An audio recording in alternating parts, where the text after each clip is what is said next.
Hello, ako nga pala si John Lloyd Palseso, 33 years old. Dati akong empleyado sa talyer or isa akong mekaniko. At ngayon, ako isa akong vegetable vendor sa palengke at isa din akong online entrepreneur. At may asawa at dalawang anak.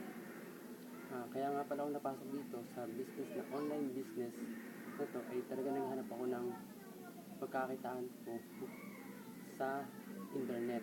At may nabasa ako isang libro na nagtataka ako na meron silang kinitang o milyon at plus nakapag-travel pa sila.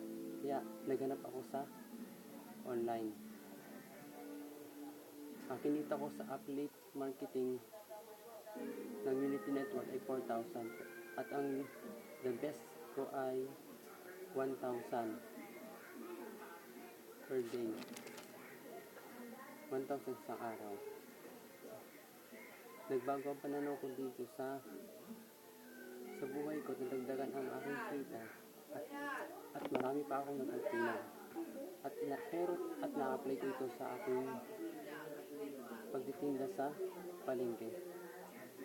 Ang naitulong sa akin ng affiliate marketing ay nadagdagan ang aking kita at natututo pa ako sa buhay at marami pa. Malaking tulong sa akin yung mga turo sa akin ni Coach Edward de Formina kasi nababago yung aking mindset at yung thinking ko o yung pag-isip ko yung pang long term.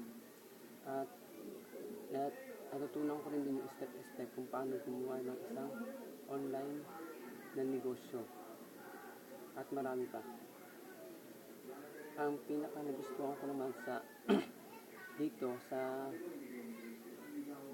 mga course ito ay yung Facebook ad at yung paano gumawa ng content o yung ads na mag-relate sa mga prospect ko or sa viewer ko.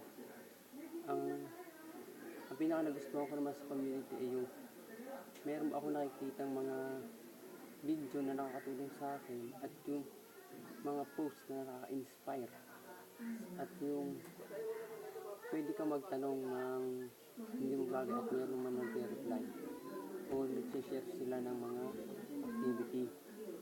Ang tips at advice ko naman, ang payo ko sa mga gustong pumasok dito sa affiliate marketing ay subukan mo lang ito at aralin kasi maliit na ang puhunan nito at scalable pa siya. Maraming tao sa pwede kong ma-reach